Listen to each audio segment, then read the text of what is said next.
I thought Thanksgiving dinner would simply be another ritual of silent humiliation. However, when my father stood up and told me to go live in the streets, I realized he had finally crossed the line. What nobody at that table knew was that I had earned $25 million in the past year alone. Exactly 3 weeks later, they were the ones left with nowhere to stand. My name is Adeline Collier, and for 33 years, I have existed in this family as a ghost they refuse to exorcise, but hate to acknowledge. The Thanksgiving table was set with the kind of aggressive perfection my mother, Elaine, wielded like a weapon, the spode china, which came out of the display cabinet exactly twice a year, gleamed under the harsh light of the crystal chandelier. The centerpiece was a sprawling arrangement of autumn leaves and imported orchids that blocked my view of the person sitting across from me, which was just as well because that person was my aunt, who had spent the last hour critiquing my hair. I was seated at the far end of the long mahogany table, the spot usually reserved for unexpected guests or children who had not yet graduated to the adult conversation. It was a physical manifestation of my place in the Collier hierarchy. To my right was the drafty corridor leading to the kitchen. To my left, the empty chair where my grandfather used to sit before he passed away. I was isolated, partitioned off by the centerpiece and the sheer force of indifference radiating from the head of the table. Robert Collier, my father, sat at that head, dominating the room not just with his physical bulk, but with a suffocating gravitational pull. He was carving the turkey with a surgical precision that felt violent. Every slice of the knife against the platter made a sharp screeching sound that set my teeth on edge, but nobody else seemed to flinch. They were too busy performing. That was what dinners with the Colliers were. After all, they were not meals. They were performances of domestic success, staged for an audience of ourselves. "This year has been phenomenal for the firm," Robert announced, his voice booming without effort. He did not speak to anyone in particular. He broadcasted, "We are looking at a 14% increase in revenue this quarter alone. That is what happens when you have focus, when you have grit." He paused to take a long sip of his Cabernet, his eyes scanning the table, demanding validation. "That is wonderful, dear," my mother said. Her voice was light, airy, and entirely hollow. Elaine Collier had perfected the art of the pleasant non-statement. She was the peacekeeper who kept the peace by sacrificing her children to the wolf she married. She smoothed her napkin on her lap, her eyes darting nervously to the wine glass my father set down a little too hard. She never protected me. She only managed the collateral damage. "And Lauren," my father pivoted, aiming his benevolence at my younger sister like a spotlight. "Tell everyone about the new location." Lauren beamed. She was sitting to his immediate right, the position of honor. At 29, she was the golden child, the reflection in which my parents saw their own vanity mirrored back at them. She smoothed her hair, a gesture that drew attention to the diamond bracelet on her wrist. "It is going great, Daddy," Lauren said, her voice dropping into that serious businesswoman cadence she had adopted recently.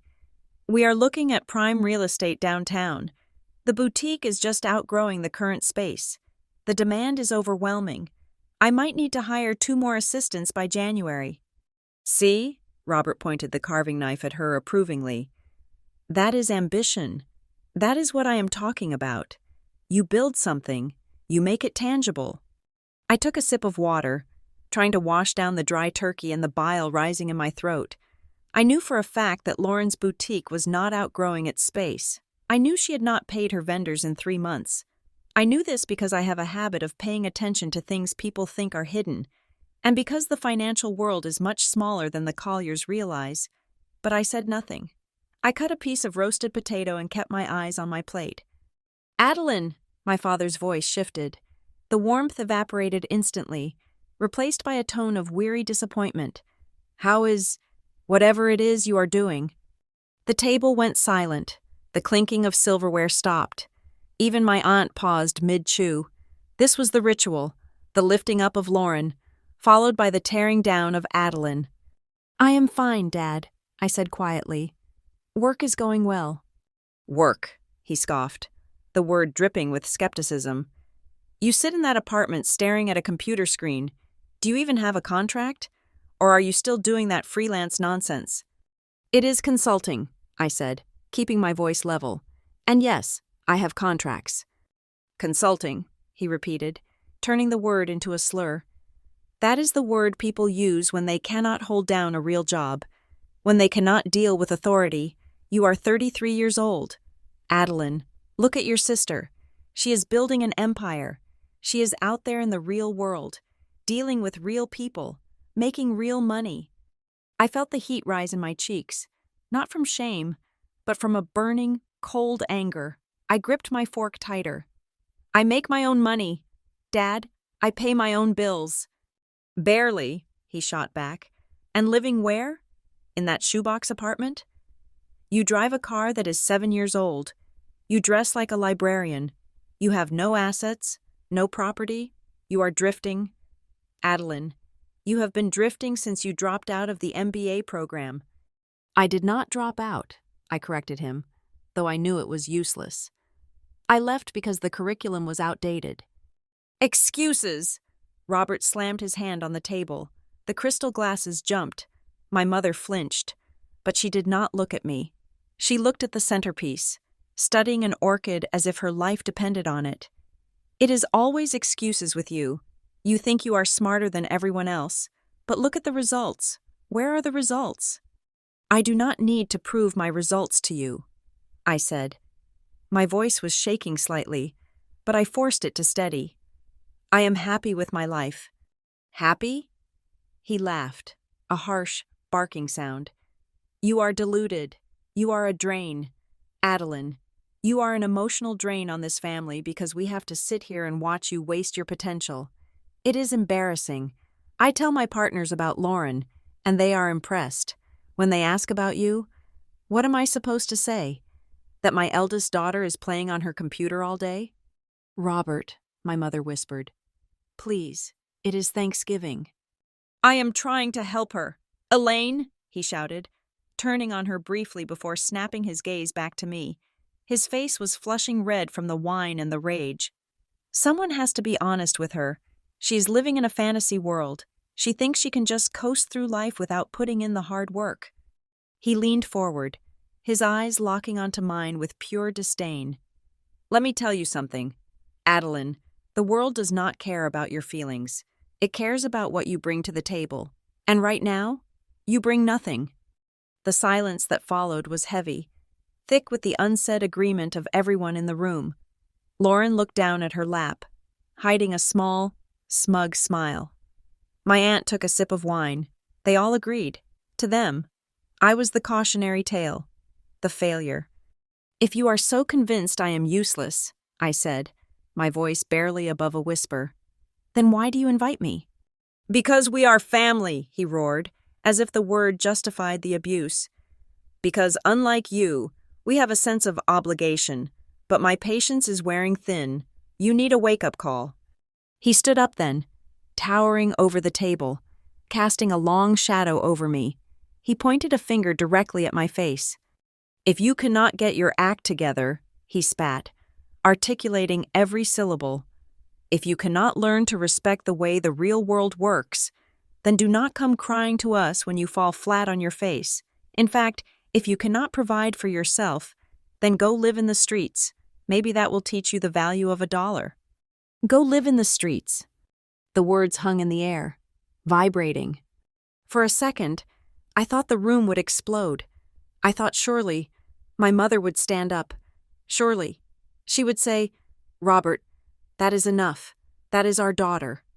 I looked at her. Elaine Collier was meticulously cutting a piece of turkey, her eyes fixed on her plate, refusing to acknowledge that her husband had just told her child to become homeless. That was the moment. It was not a heartbreak. It was not a sudden burst of sorrow. It was a severance. It was the sound of a heavy steel door slamming shut and locking automatically. The final tether that had bound me to the need for their approval snapped. It was physically palpable, a release of tension I had carried in my shoulders for 2 decades. I placed my fork down gently on the edge of the china plate. I picked up my linen napkin and folded it once, twice, placing it beside the silverware. The room was dead silent. They were waiting for me to cry. They were waiting for me to scream, to throw a tantrum, to give them the drama they fed on. They wanted the confirmation that I was the emotional, unstable child they had painted me to be. I pushed my chair back. The legs scraped softly against the hardwood floor. I stood up, smoothing down the front of my simple black dress. I looked at my father, really looked at him. For the first time in years, I saw the broken veins in his nose, the fear behind his arrogance, the desperation of a man who needed to diminish others to feel tall. "Thank you for dinner, Mother," I said. My voice was cool, clear, and completely steady. The turkey was excellent. I did not look at Lauren. I did not look at my father again. I turned and walked toward the archway leading to the foyer. "Where do you think you are going?" my father barked behind me. "I am not finished speaking to you." I did not break my stride. I walked into the hallway, picked up my coat from the rack, and opened the heavy oak front door. The cold November air hit my face, sharp and cleansing. I stepped out onto the porch and closed the door behind me, shutting off the sound of his voice mid-sentence. I walked to my car, a 7-year-old sedan that I kept solely to maintain the illusion when I visited them. I sat in the driver's seat and exhaled, watching my breath fog up the windshield. My father thought I was one missed paycheck away from the gutter. He thought I was a freelancer scraping by on scraps. He did not know about Virex Solutions. He did not know about Nova Axis Group. He did not know that the computer screen I stared at all day was the dashboard for 2 leading cybersecurity and data analytics firms that I had founded 5 years ago. He did not know that the consulting I did was advising Fortune 500 companies on their infrastructure. He had no idea that while he was bragging about a 14% increase in revenue for his regional logistics company, my net profit for the last fiscal year was greater than the total value of his entire estate. I reached into my purse and pulled out my phone to check the notifications I had silenced during dinner. There was an alert from my bank. A quarterly dividend deposit had just cleared. $2,400,000. That was just the quarterly bonus. In total, my personal liquid assets currently sat at just over $25 million, and that was before the valuation of my equity in the companies. I started the engine. The heater kicked on with a low hum. "Go live in the streets," I whispered to the empty car, testing the weight of the words. A small, cold smile touched my lips. I put the car in reverse and backed out of the driveway of the house that had never been a home. They had 3 weeks. I did not know the specifics yet, but I knew the patterns. I knew Lauren's business was failing because I had seen her name on a high-risk lending list my algorithm flagged last week. I knew my father's phenomenal year was built on leveraged debt because I knew the banks he used. They thought they were casting me out into the cold. They had no idea they had just severed ties with the only person capable of saving them from the winter that was coming. I drove away into the dark, leaving the warm glow of the Collier mansion behind me. I was not going to the streets. I was going back to my penthouse on the 42nd floor, and for the first time in my life, I was going to stop pretending to be small. The elevator ride to the penthouse of the Harbor Heights building always took exactly 45 seconds. In that brief span of time, I usually decompressed, shedding the noise of the city before stepping into my sanctuary. But tonight, as the numbers climbed steadily upward, the silence felt heavy. My ears were still ringing with the echo of my father's voice, the vibration of his rage bouncing off the mahogany walls of his dining room. When the doors slid open, I stepped into the cool, climate-controlled air of my apartment. It was a space designed for clarity, floor-to-ceiling glass walls wrapped around the living area, offering a panoramic view of the skyline. From here, the cars below were nothing but streams of red and white light, moving through arteries of concrete. The city looked organized from this height, logical and predictable. It was the complete opposite of the house I had just left. I tossed my coat onto the white leather sofa and walked straight to the wet bar. I poured a glass of sparkling water, my hand trembling just slightly. It was not fear. It was the adrenaline of a fight that had been brewing for 3 decades finally boiling over. I walked to the window and pressed my forehead against the cold glass. looking down at the world that my father insisted I was too incompetent to survive in. The irony was suffocating. My mind drifted back, pulled by the gravity of the night's events, to a Tuesday afternoon when I was 12 years old. I had been sitting on the floor of the garage, surrounded by the guts of an old radio I had found in the attic. I wanted to understand how the voices traveled through the air and came out of the speakers. I had carefully unscrewed the back panel, laying out the capacitors and resistors like precious jewels. I was not destroying it. I was learning the language of the machine. My father had walked in, his shadow stretching long across the concrete floor. I remembered looking up, expecting him to be impressed by my curiosity. Instead, his face had twisted into a sneer of absolute disgust. "What are you doing?" he had demanded, kicking a stray screw across the floor. "Why must you always ruin things, Adeline? Why can't you just leave things as they are? Lauren is inside practicing the piano, creating something beautiful, and you are out here playing in the dirt like a mechanic." "I am trying to see how it works," I had whispered. "It works because it works," he had snapped. "Nobody cares how. They care that it looks good on the shelf. You are so impractical. You have a mind for garbage." He had made me sweep the parts into the trash bin. I never put the radio back together, but that day, I learned something far more valuable than circuitry. I learned that in the Collier household, function was irrelevant. Appearance was God. If you were not ornamental, you were defective. I took a sip of water, the bubbles sharp against my tongue. That was the root of it.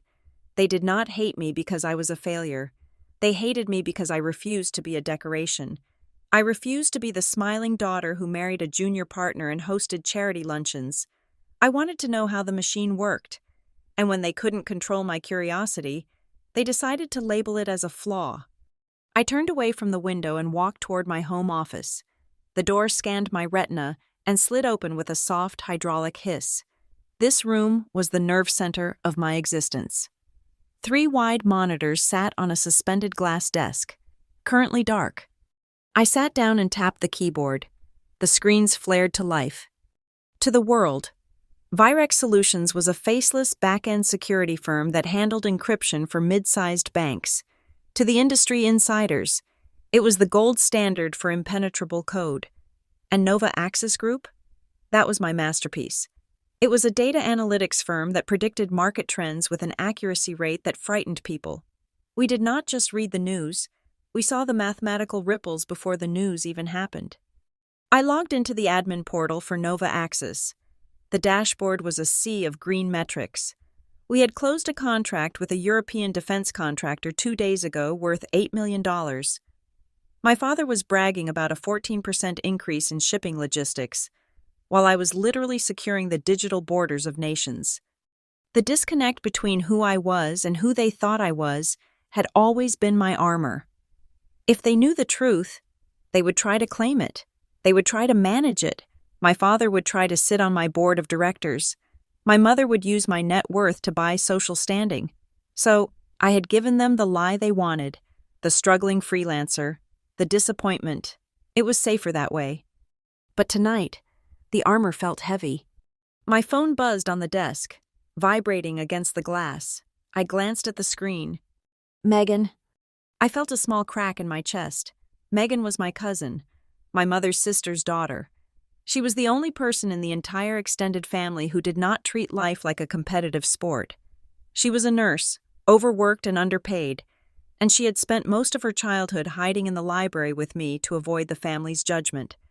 I picked up the phone. Megan, I am so sorry about tonight. I tried to catch you before you drove off. Are you okay? I typed back, I am fine, better than fine. Actually, it needed to happen. 3 bubbles appeared, pulsing as she typed, then disappeared, then appeared again. She was hesitating.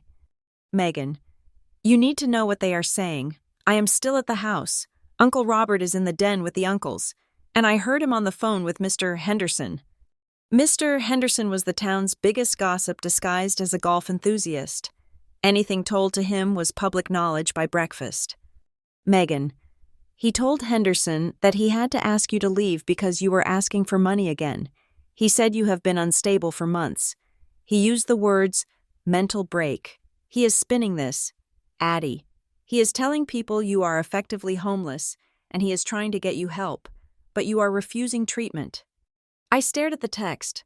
A cold laugh escaped my lips, harsh and singular in the quiet room. Of course. He could not admit that I had walked out. That would imply I had agency. That would imply he had lost control. So, he had to rewrite the narrative immediately. I was not the daughter who left. I was the daughter who was broken.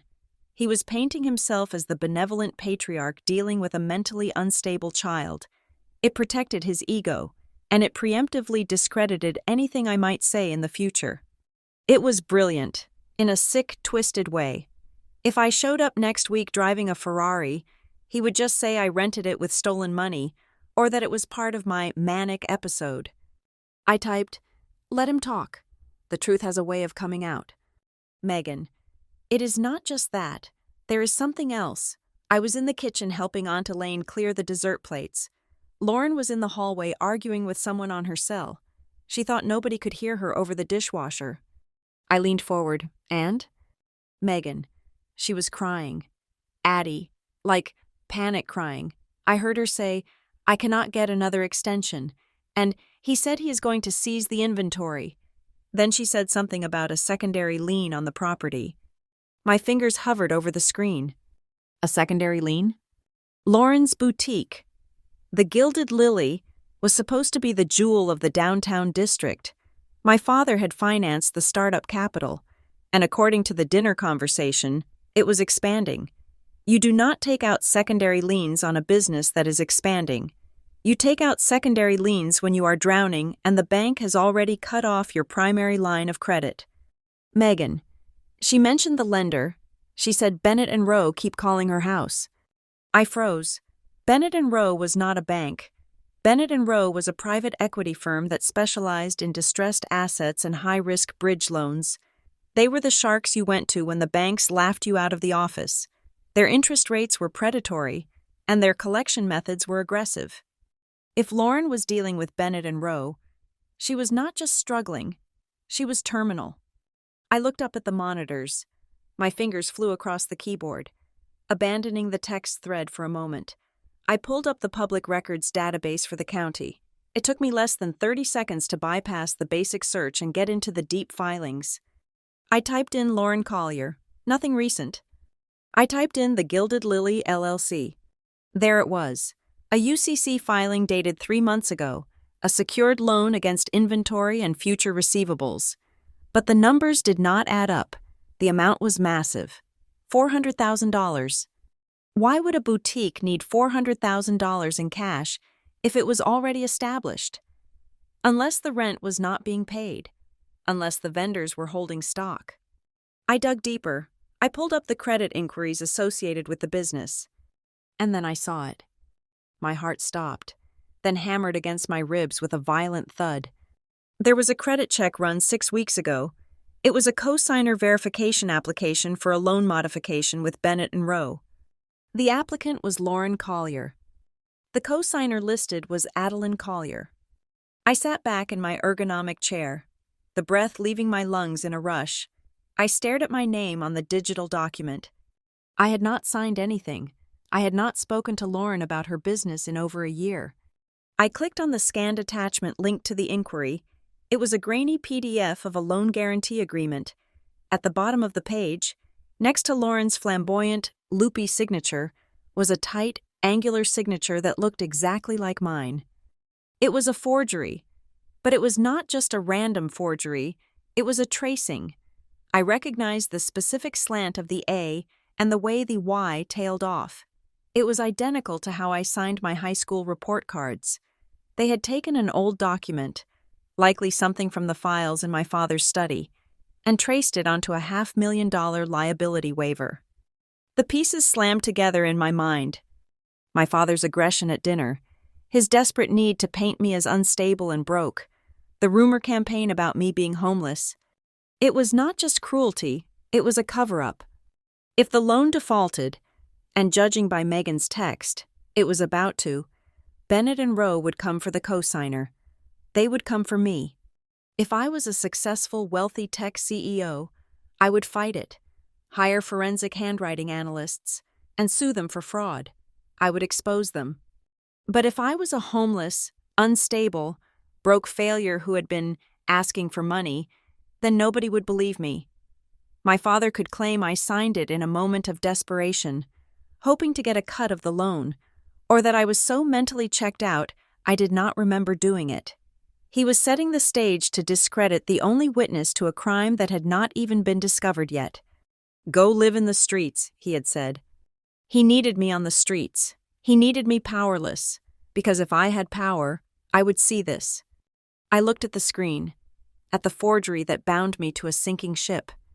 A slow, cold rage settled into my bones, different from the hot anger of the dinner table. This was calculating. This was mechanical. This was the language I spoke. They had brought a knife to a drone fight. I picked up my phone and typed a reply to Megan. "Thanks, Megan. Keep your head down. Do not defend me. Let them talk." I set the phone down. My father thought he was playing a game of reputation. He thought he could shame me into submission. He did not realize that by forging my signature, he had not just insulted me. He had invited me into the transaction. He had given me legal standing. I looked at the signature again. "You want me involved in the family business, Dad?" I whispered to the empty room. "Okay, I accept." I opened a new email window and began to type. The recipient was Daniel Reeves, the most ruthless corporate attorney in the state, who had been on my retainer for 3 years. The subject line was simple: urgent, identity theft, and debt acquisition. The game had just changed. They were no longer my family. They were my liabilities, and I was about to liquidate them. The notification pinged on my tablet at exactly 9 a.m. on Monday. It was a sharp, sterile sound that cut through the quiet hum of the espresso machine in my kitchen. I had spent the weekend anticipating this moment, ever since I saw the credit inquiry in the dark hours of Thanksgiving night, but anticipation did not soften the blow of reality. The subject line was innocuous enough to bypass a standard spam filter, but specific enough to stop my heart for a fraction of a second. Urgent. Notice of default and demand for cure.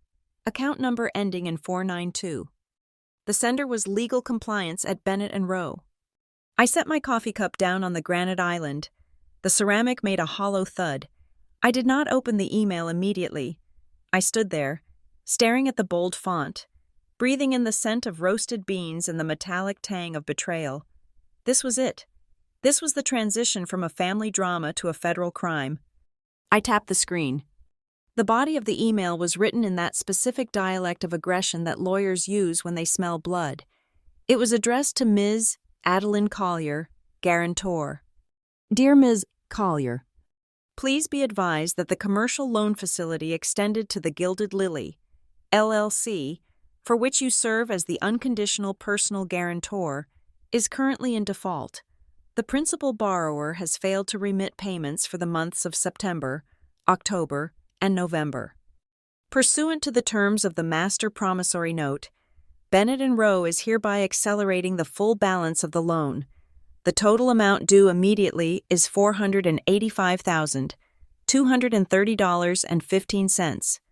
Failure to remit the full amount within 48 hours will result in immediate legal action against all secured assets listed in your guarantee profile. I read the number again. $485,000. My sister, Lauren, had not just borrowed a cup of sugar, she had borrowed $500,000 to expand a boutique that I knew for a fact was currently selling last season's inventory at a 60% discount, and she had done it using my name as the safety net. Attached to the email was a PDF file titled Executed Guarantee A. Collier, PDF. I downloaded it. The document opened, bright and crisp on the high-definition screen. It was 20 pages of dense legal boilerplate, clauses designed to strip the signer of every right imaginable. I scrolled past the indemnification clauses, past the waiver of jury trial, straight to the signature page. And there I was. Adeline Marie Collier. The signature was in blue ink. It was precise. It was elegant. It looped the L in Collier and crossed the A with a sharp, upward stroke. It was my signature, or rather, it was a perfect photocopy of my signature from 15 years ago. I zoomed in until the pixels began to blur. I knew exactly where this signature had come from. When I was 18, just before I left for college, my father had made me sign a series of trust documents, just in case something happens to me. He had kept those papers in his fireproof safe in the study, the one behind the oil painting of the hunting dogs. The person who signed this document had not just forged my name, they had traced it from a high-resolution scan of those old documents. The pressure points were wrong. A real pen creates microscopic indentations and variations in ink flow. This was flat. It was a digital composite layered onto a new document. It was not a desperate scribble by a sister in panic. It was a calculated graphic design project. My phone was already in my hand. I did not call my family. There was nothing to say to them. Instead, I dialed the number listed in the signature block of the email for a Mr. Silas Vance, senior litigator. It rang twice. Bennett and Rowe, legal department, a woman's voice answered. Please hold. I waited. The hold music was a distorted classical piece that sounded like it was being played underwater. I used the time to lower my heart rate. I needed to sound confused, perhaps a little scared. I needed information, not a confrontation, not yet. This is Vance, a man barked. He sounded like he was already annoyed with me. Mr. Vance, I said, pitching my voice slightly higher, injecting a tremor of anxiety into the vowels. My name is Adeline Collier. I just received an email from you regarding a loan. I think there has been a mistake. Ms. Collier. His tone shifted from annoyance to predatory satisfaction. There is no mistake. We have been trying to reach the primary borrower, Ms. Lauren Collier. For 6 weeks, she has ceased communication. As the guarantor, the liability is now yours. But, I paused, letting the silence hang. $400,000? I do not have that kind of money lying around. I thought this was just a small business line of credit. It was a capital expansion loan. Ms. Collier, Vance corrected me, flipping pages in the background. Secured by inventory and your personal guarantee. The funds were disbursed on August the 12th to an account at First City Bank. August the 12th. I see, I said. And you are sure I signed this? I travel a lot. I have the notarized affidavit right here, Vance said. Notarized by a... He paused, reading. A Mr. Gerald Henderson. I closed my eyes. Gerald Henderson, my father's golfing buddy. The man Megan had overheard gossiping about me being homeless. Of course, it was an incestuous little circle of corruption. Henderson had notarized a signature I never made, likely while sitting in my father's study drinking scotch. Okay, I said, my voice hardening just a fraction. And if I cannot pay in 48 hours? Then we file a suit in the Superior Court, Vance said simply. We will obtain a judgment, garnish your wages, and place liens on any property you own. I suggest you call your sister, Ms. Collier. She seems to have left you holding the bag. Thank you, Mr. Vance, I said. You have been very illuminating. I hung up. The tremor in my hand was gone. It was replaced by a cold, crystalline focus. I did not go to my office at Virex Solutions that morning. Instead, I drove to the financial district, to a glass and steel monolith that housed the firm of Reeves & Associates. Daniel Reeves was the kind of lawyer other lawyers had nightmares about. We had met 3 years ago when a competitor tried to steal the source code for one of my algorithms. Daniel had not just won the case. He had systematically dismantled the opposing company until they were forced to liquidate. He was expensive, aggressive, and entirely devoid of sentimentality. His assistant ushered me into his corner office immediately. Daniel was standing by the window, looking out at the gray harbor. He turned as I entered, his sharp eyes assessing my posture. Adeline, he said, gesturing to the leather chair opposite his desk. You sounded strange on the phone. What is going on? I did not sit down. I reached into my bag and pulled out the file folder where I had printed the email and the attachment. I slid it across his polished ebony desk. "Read the third paragraph," I said, "and then look at the signature on page 20. Daniel put on his glasses. The room was silent for 3 minutes. Save for the rustle of paper, I watched his face. Daniel rarely showed emotion, but I saw his eyebrows knit together as he reached the signature page. He pulled a magnifying glass from his drawer, an old-school affectation he loved, and hovered over the document. He looked up, taking his glasses off. "This is a guarantee for nearly $500,000, he stated. "Yes. And you did not sign it?" "I was in Tokyo on August the 12th, closing the deal with the robotics firm," I said. "My passport stamps prove I was 6,000 miles away from Gerald Henderson's notary stamp." Daniel leaned back, steepled his fingers, and looked at me with a mixture of concern and professional curiosity. "Adeline, this isn't just a civil dispute. This is bank fraud. This is wire fraud. If they move this money across state lines, it is federal." "I know," I said. "Who is the primary borrower?" "My sister," I said. "But the layout, the way the signature was lifted. My sister is not smart enough to do this alone. She can barely convert a PDF. This has my father's fingerprints all over it. He kept my old documents. He knows Henderson." Daniel stood up and walked to the whiteboard on the wall. He picked up a marker. "Here is the situation," he said, drawing a line down the center. "Option A. We call the police right now. We file a report for identity theft. The loan is frozen. An investigation starts. Your sister and whoever helped her will likely face felony charges. It becomes a public scandal. Your family is destroyed publicly." He looked at me. "Option B?" "Option B," I said, walking over to stand beside him. "We do not tell them I know. Not yet." Daniel smiled. It was a shark's smile. "Go on." "They think I am broke," I explained.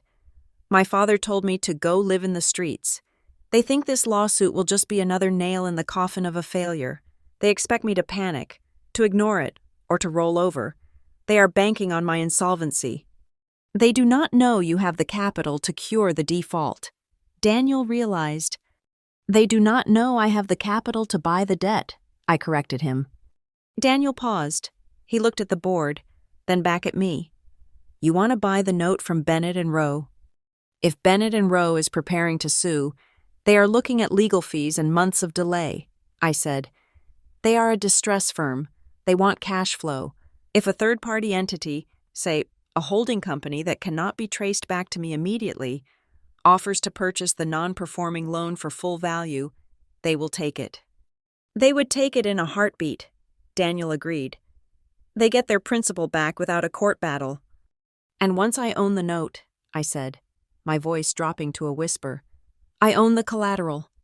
"The inventory," Daniel listed, "the accounts receivable, the lease, and the personal guarantee," I added.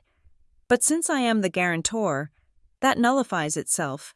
However, I becomes the creditor to my sister. I become the one who decides whether to foreclose or to extend." Daniel tapped the marker against his chin. "You want to become your family's banker without them knowing it." "I want to hold the leash," I said. "They used my name to build a trap. I want to be the one who decides when it snaps shut." Daniel walked back to his desk and sat down. He opened his laptop. "I can have a shell company set up in Delaware by lunch. We can approach Bennett and Rowe this afternoon. If we offer full face value for the debt, they will not ask questions. We can have the paper assignment done in 72 hours. "Do it," I said.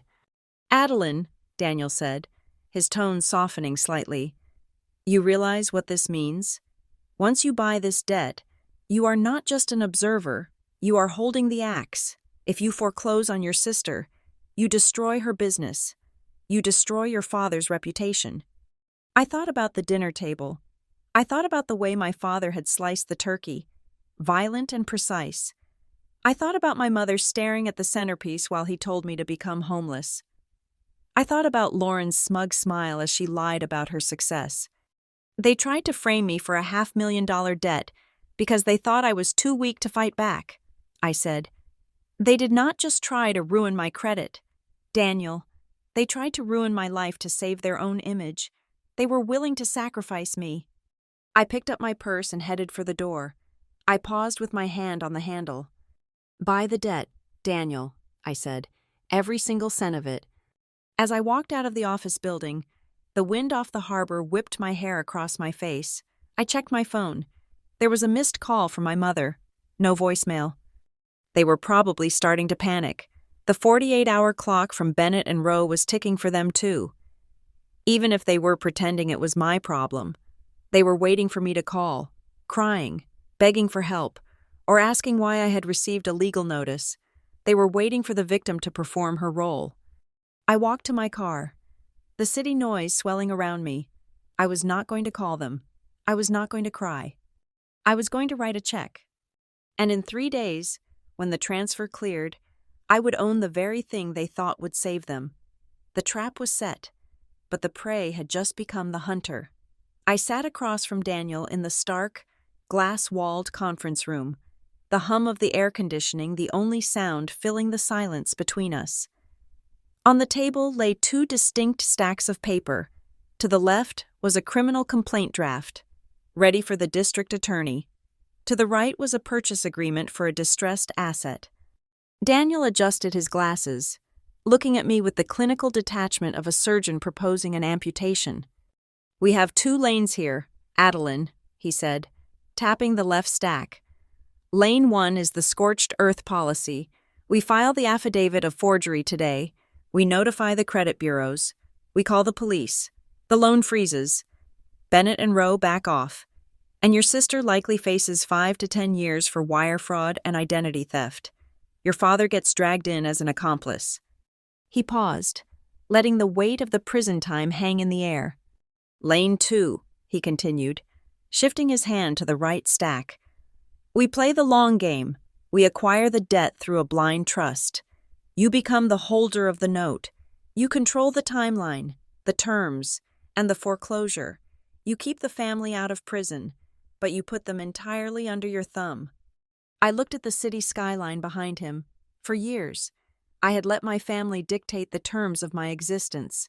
They decided when I was useful, when I was embarrassing, when I was invisible.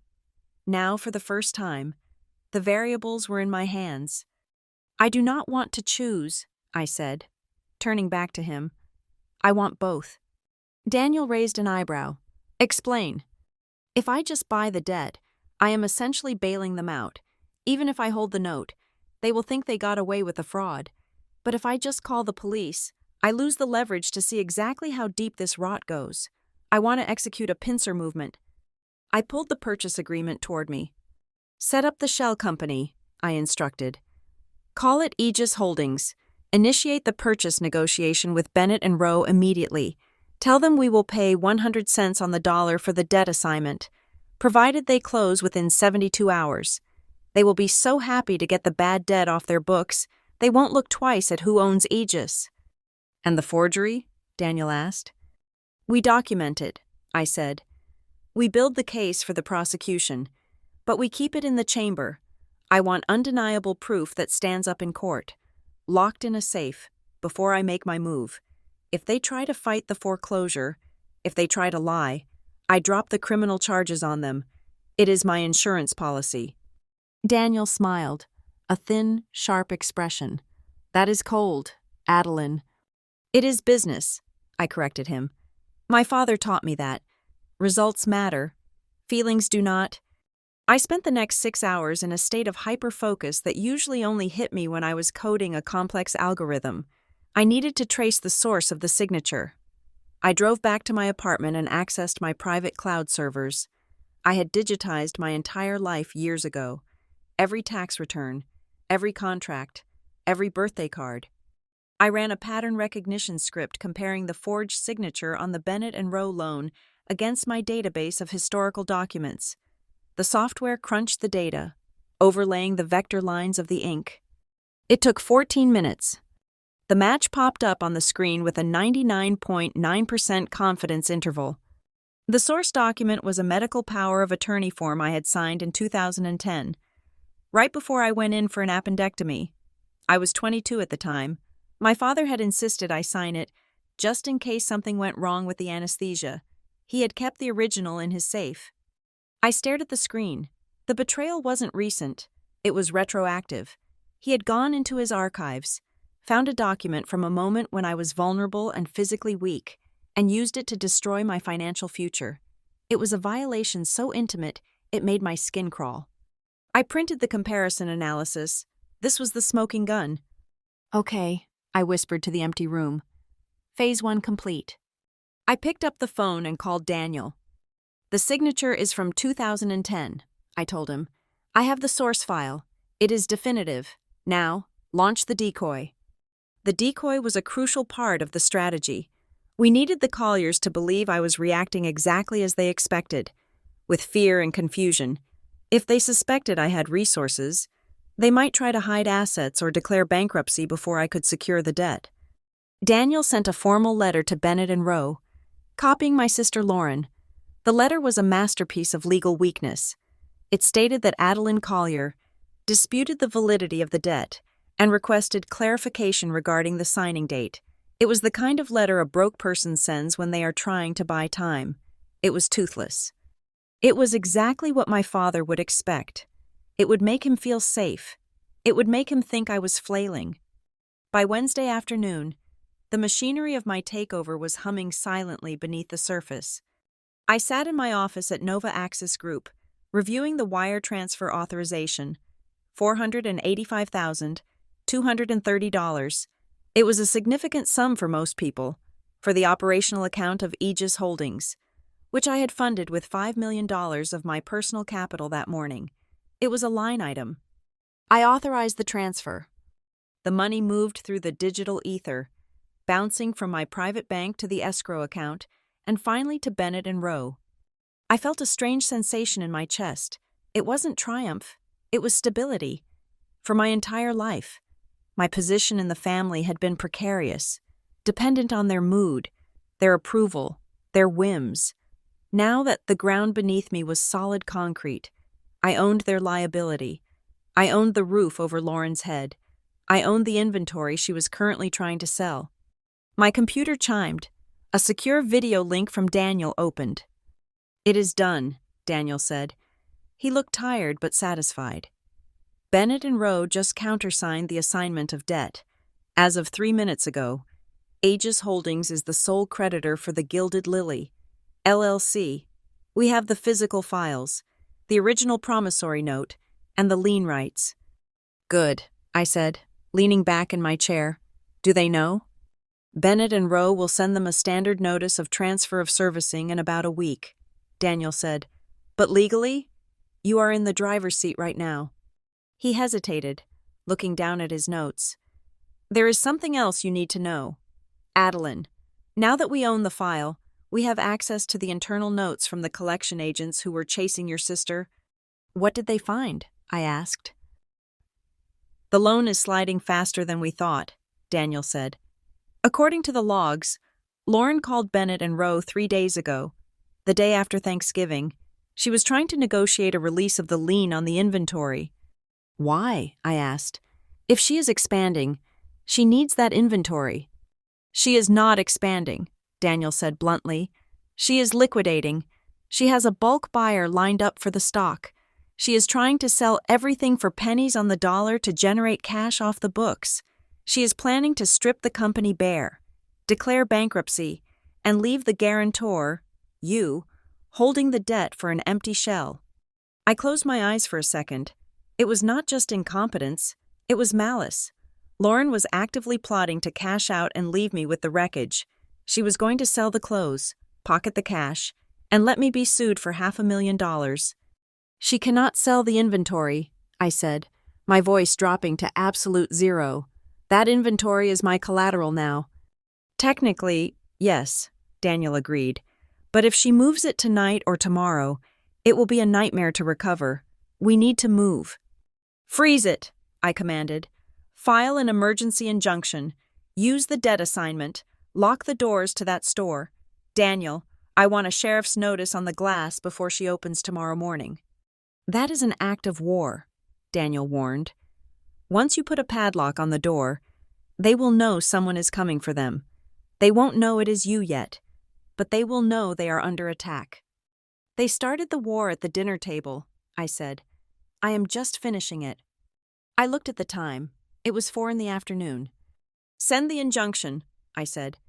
And Daniel, make sure the notice lists the new creditor clearly. Aegis Holdings, Daniel nodded. Yes, I said. Let them wonder who Aegis is. Let them scramble. I want them to feel exactly what I felt when I opened that email. I cut the connection. I stood up and walked to the floor-to-ceiling window of my office. Below me, the city was waking up for the evening rush. Somewhere down there, in the trendy district, my sister was likely packing boxes, thinking she was clever, thinking she had outsmarted her boring, practical older sister. She had no idea that the boring sister had just bought the building, the lock, and the key. I checked my bank balance again. The deduction was there. The weapon was purchased. I picked up my phone and saw a text from my father. Robert Collier, we received a copy of a letter you sent to the lawyers. Stop embarrassing us with these disputes. Be an adult and handle your responsibilities. I stared at the message. Handle your responsibilities. I typed a reply but then deleted it. I did not need to text him. In less than 12 hours, a sheriff's deputy was going to handle my responsibilities for me, and when he slapped that foreclosure notice on the door of the Gilded Lily, my father was going to realize that his definition of adult was vastly different from mine. I put the phone away. It was time to go home and get a good night's sleep. Tomorrow was going to be a very expensive, very entertaining day. The fallout began at 8:30 in the morning on Thursday, exactly as the sheriff's department opened for business. I was sitting in my corner office at Nova Axis Group, 3 screens glowing in front of me, but my attention was focused on a single encrypted chat window with Daniel. Daniel, the notice is posted. The locks have been changed. The deputy just left. I took a slow sip of my black coffee. It was done. The physical manifestation of my power was now taped to the front door of the Gilded Lily. I did not have to wait long for the shockwaves to hit. At 8:45, my phone lit up. It was Megan. Megan, it is chaos over here. Lauren just called Aunt Elaine screaming. She went to open the store and her key would not work. There is a neon orange notice on the glass. She is saying some company called Aegis Holdings seized everything. I watched the text bubble, my face impassive. To them, Aegis Holdings was a faceless monster that had appeared out of nowhere. To me, it was just a file in my bottom drawer. Megan, Uncle Robert is losing his mind. He is yelling about lawsuits. Lauren is hysterical. She is blaming the economy. She is blaming the landlord. She is saying this Aegis company is illegal. I typed back, just watch, do not engage. By noon, the panic had shifted from acute shock to a desperate, flailing attempt at damage control. I had set up a dummy email address for Aegis Holdings that forwarded directly to Daniel, and the inbox was already flooding. There were 3 emails from my father, threatening legal action, demanding to speak to a manager, and blustering about his standing in the community. There were 2 from Lauren, begging for access to retrieve personal items, which I suspected meant the cash box she kept under the counter. But the most telling reaction came from my mother. I received a notification from a social media monitoring bot I had set up years ago to keep tabs on the family's digital footprint. Elaine Collier had just posted a photo on her feed. It was an old picture of the family from 2 Christmases ago. Everyone smiling, looking prosperous. The caption read, "So grateful for the blessings of family and stability. Looking forward to another wonderful holiday season." It was a shield. She was terrified that the sight of a foreclosure notice on her daughter's store would crack the porcelain veneer of her perfect life. She was posting through the crisis, trying to drown out the reality of the sheriff's notice with likes and heart emojis. It was pathetic, and it was precisely why they would never survive what was coming. Around 2 p.m, the narrative took a darker turn. I was reviewing the inventory list that the asset seizure team had compiled. Lauren had overstocked on designer handbags that were 2 seasons old. A rookie mistake. When a new audio file landed in my secure inbox, It was from a private investigator I had retained to keep eyes on the store's perimeter, mostly to ensure Lauren didn't try to break a window. The investigator had been sitting in a coffee shop 2 doors down. The file was labeled, Subject Boyfriend Conversation. I clicked play. The background noise of a coffee grinder hissed, and then a male voice cut through. It was Greg, Lauren's boyfriend. He was a spineless man who worked in sales and thought he was a visionary.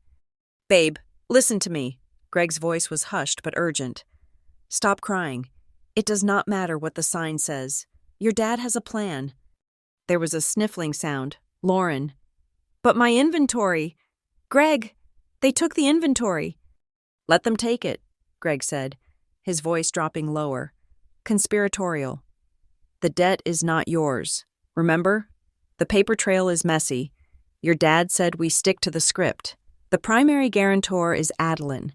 If this Aegis company sues, they sue her. You are just the victim of bad management by a silent partner." I froze. My hand tightened around the mouse. "We just say Adeline handled the financing," Greg continued, sounding more confident now. "She is the one with the weird tech jobs, right? We say she set up the loans and you just signed where she told you. We paint her as the one who ran it into the ground. She is already the black sheep. People will believe she screwed up the books." "But she did not," Lauren whimpered. "I did." "It does not matter what is true," Greg snapped. "It matters what we can prove, and your dad says the original documents are ambiguous enough. We throw her under the bus. Lauren, it is her or you. Do you want to go to jail for fraud? Or do you want Adeline to take the hit? She is broke anyway. Bankruptcy won't hurt her like it would hurt us." The audio cut off. I sat in the silence of my office, the hum of the servers, the only sound. I had suspected they would try to pin it on me. I had anticipated it, but hearing it spoken aloud, hearing the casual way they planned to sacrifice me to save their own skins, stripped away the last lingering shred of hesitation I might have had. "Ambiguous enough," I repeated softly. They thought the forgery was their safety net. They thought they could use the very crime they committed against me as the weapon to destroy me.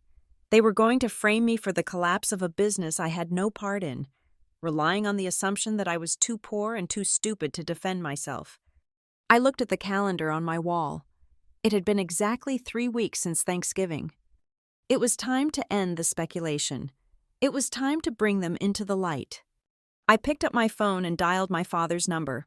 It was the first time I'd called him in 6 months. He answered on the second ring, his voice tight and breathless. "Adeline, I cannot talk right now. We are dealing with a crisis." "I know," I said. My voice was calm, flat, devoid of the panic he was experiencing. "I heard about the store. Megan told me." "It is a disaster," Robert spat out. "Some predatory vulture fund called Aegis Holdings. They are criminals. They locked your sister out." "I know," I said again. "That is why I am calling. I might have a solution." There was a pause. The line went dead silent. "What do you mean, a solution?" "I have been looking into things," I said, keeping it vague. "I have made some calls. I think I know how to handle this debt." "You?" He laughed.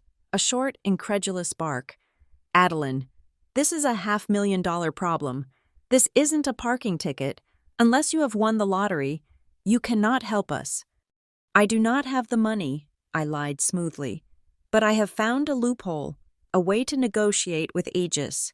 But I need everyone there. I need you, Mom, and Lauren. We need to be on the same page before I reach out to them." "A loophole?" Robert's tone shifted. Desperation was creeping in. He was drowning, and he would grab onto anything, even a straw held by the daughter he despised. "What kind of loophole?" "I cannot explain it over the phone," I said. "Meet me at Cedar Grove tonight. 7 o'clock. Reserve the private room in the back. We need privacy." "Cedar Grove?" he scoffed. "That place is expensive. Adeline, who is paying for dinner?" I closed my eyes. Even now, even on the brink of ruin, he was worried about the check. "I will pick up the tab." "Dad," I said, "consider it my contribution." "Fine," he grunted. but this better not be a waste of time. Lauren is in a state. It will not be a waste of time, I promised. It will be very educational.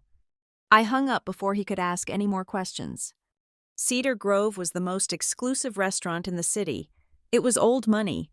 Heavy velvet drapes, waiters in tuxedos, lighting so dim you had to squint to read the menu. It was the kind of place my parents loved because being seen there was currency. It was also the perfect neutral ground. It was public enough to prevent physical violence, but private enough to destroy a life over a bottle of wine. I spent the rest of the afternoon preparing. I did not go home to change. I was wearing a tailored navy suit from an Italian designer that cost more than my father's car. I usually dressed down around them to avoid questions, to fit the role of the struggling artist they had assigned me. Tonight, I was wearing the uniform of a CEO. I opened the safe in my office. Inside lay a single thick leather portfolio. I placed the documents inside one by one. First, the original purchase agreement for the debt, showing Aegis Holdings as the owner. Second, the articles of incorporation for Aegis Holdings, showing Adeline Collier as the sole proprietor. Third, the forensic handwriting analysis proving the forgery. Fourth, a transcript of the conversation between Lauren and Greg. And finally, a printout of my bank balance as of this morning. I snapped the portfolio shut. It was heavy. It felt like holding a loaded gun. I called Daniel. "I am going in," I said. "Do you want me there?" Daniel asked. "I can be there in 20 minutes. "No," I said. "I need to do this alone. They need to see me. Not my lawyer. Just me." "Okay," Daniel said. "But keep your phone on. If things get volatile, I have security on standby." "They won't get volatile," I said, staring at the portfolio. "They are going to be too in shock to move." I left the office at 6:30. The city was dark, the streetlights reflecting off the wet pavement. I walked to the garage and bypassed the sedan I usually drove to family events. I walked past it to the reserved spot in the corner. I unlocked my primary vehicle, a matte black Grand Tourer, sleek and aggressive. The engine roared to life with a deep, guttural growl that echoed off the concrete walls. I drove through the city, feeling the power of the machine beneath me. For years, I had made myself small to fit into their house. I had dimmed my light so it wouldn't blind them. I had let them insult me, belittle me, and use me, all because I wanted to believe that somewhere, underneath the narcissism, there was love. But there was no love. There was only leverage. I pulled up to the valet stand at Cedar Grove. The valet's eyes widened as he saw the car. He opened the door for me with a reverence usually reserved for celebrities. "Good evening, ma'am," he said. "Good evening," I replied, handing him the key. "Keep it close. I won't be staying long." I walked up the steps to the heavy wooden doors. Through the glass, I could see them. They were already there, sitting in the lobby, huddled together. My father looked angry. My mother looked anxious, clutching her pearls. Lauren looked red-eyed and sullen. They looked like a family waiting for a miracle. I pushed the doors open and stepped into the warmth of the restaurant. They looked up. Their eyes slid over me, expecting the Adeline they knew. The hunched shoulders, the cheap coat, the apologetic smile. Instead, they saw the woman who had built 2 empires from nothing. They saw the suit. They saw the posture. They saw the ice in my eyes. For a moment, they did not recognize me. And then, slowly, the confusion on my father's face began to curdle into something else. Fear. "Hello, family," I said. "Shall we eat?" The legal definition of a default is a matter of time, not emotion. It is a binary state. Either the funds are present by the deadline, or they are not. At exactly 5 o'clock in the afternoon on that Thursday, 3 weeks to the day since my father had banished me from his table, the deadline for the Gilded Lily to cure its breach of contract expired. I was sitting in the back of my car, parked 2 blocks away from the Cedar Grove restaurant, watching the digital clock on my tablet flip from 4:59 to 5:00. The moment the minute changed, a notification from Daniel appeared on the screen. "Default confirmed. Acceleration clause is now active. Aegis Holdings has full legal authority to liquidate assets. It was done. The Gilded Lily was no longer a business owned by Lauren Collier. It was a collection of distressed assets owned by me. The transfer of power was absolute, invisible, and irreversible. There was no more gray area. The $485,000 they had borrowed in my name was now a debt they owed directly to me, though they still believed they were fighting a faceless corporation. I closed the tablet and placed it into my leather bag. This was the part that Daniel had warned me about. He had called me an hour ago, his voice dropping into that low, serious register he reserved for his most dangerous clients. "Adeline," he had said, "you need to understand what you are walking into.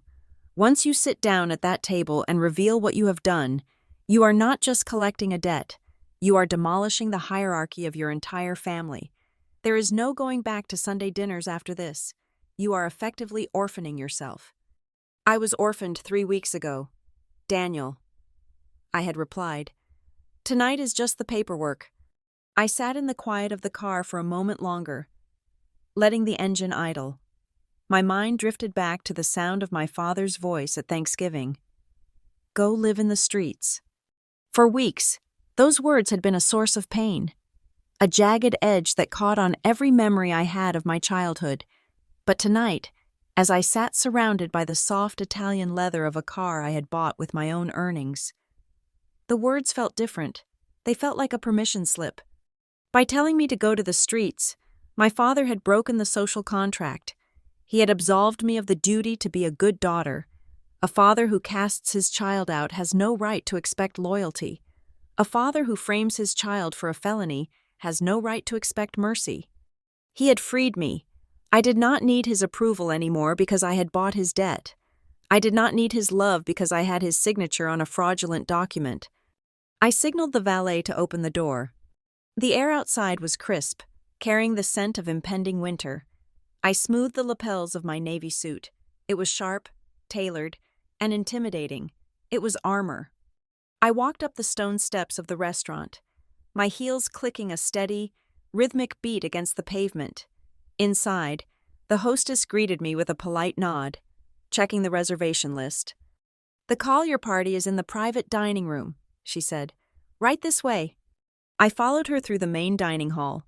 The ambient noise of clinking silverware and low conversation faded as we approached the heavy oak doors at the back.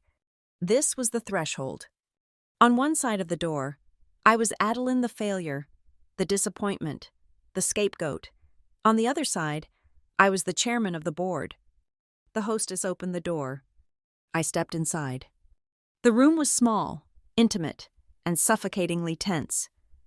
My family was seated around a round table covered in white linen. The remains of a breadbasket sat untouched in the center. When I entered, the conversation died instantly. I saw them not as my relatives, but as subjects in a case file. Robert Collier, the patriarch, looked smaller than I remembered. His face was flushed. His tie loosened slightly as if he were overheating.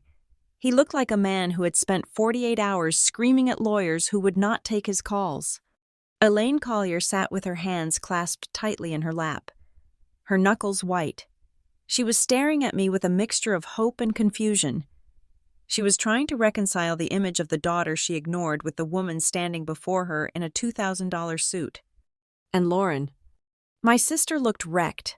Her eyes were swollen, her makeup hastily applied to cover the ravages of crying. She was slumped in her chair, the posture of a child waiting to be scolded.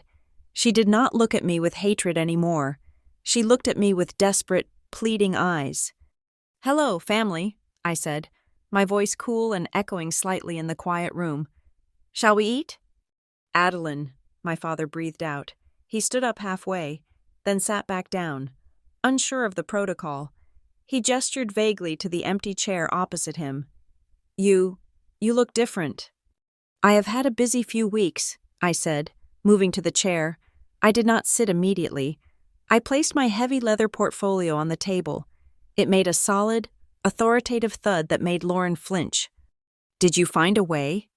Lauren blurted out, her voice cracking.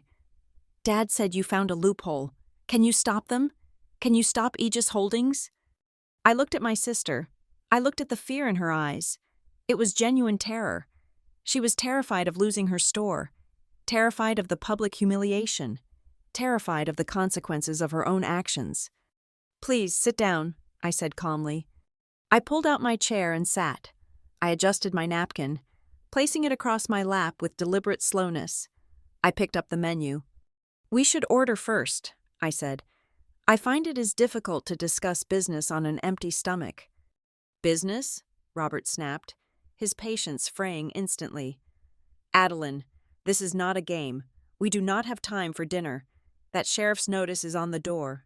Everyone can see it. We need this fixed tonight. It is already fixed, I said, not looking up from the menu. I handled it at 5 o'clock today.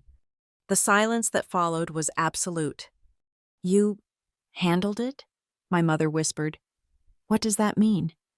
It means the default has been processed, I said, finally looking up to meet my father's eyes. It means the debt has been fully acquired. You paid it?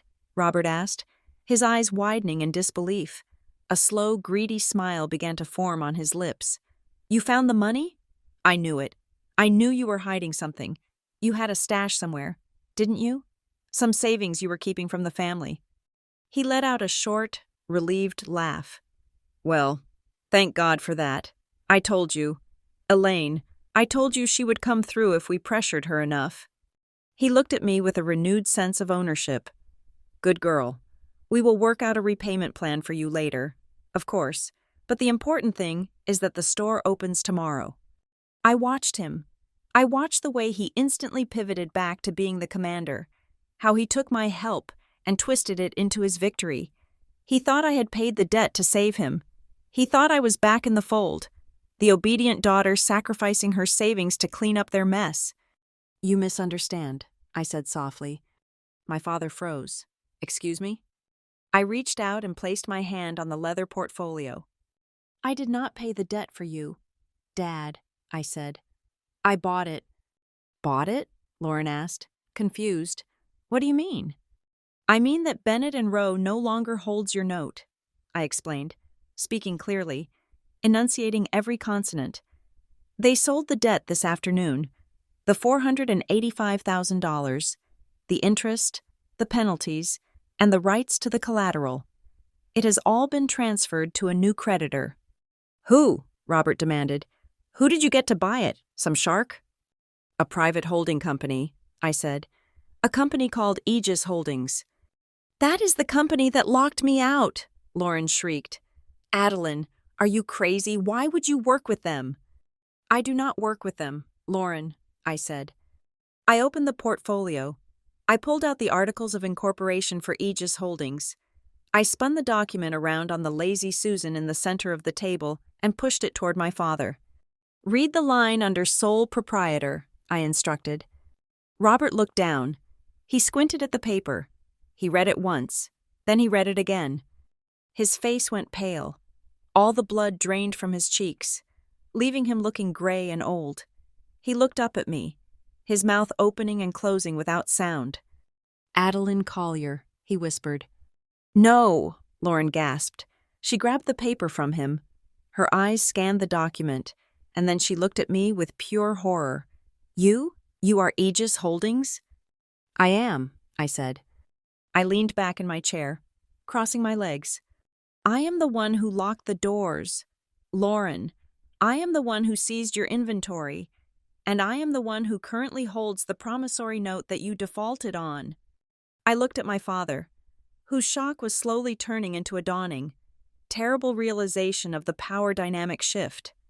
You told me to go live in the streets, I said to him, my voice steady and cold as steel. You told me I was worthless. You told me I had no concept of the real world. I gestured to the luxury restaurant, to the expensive suit I wore, to the documents that proved I owned them.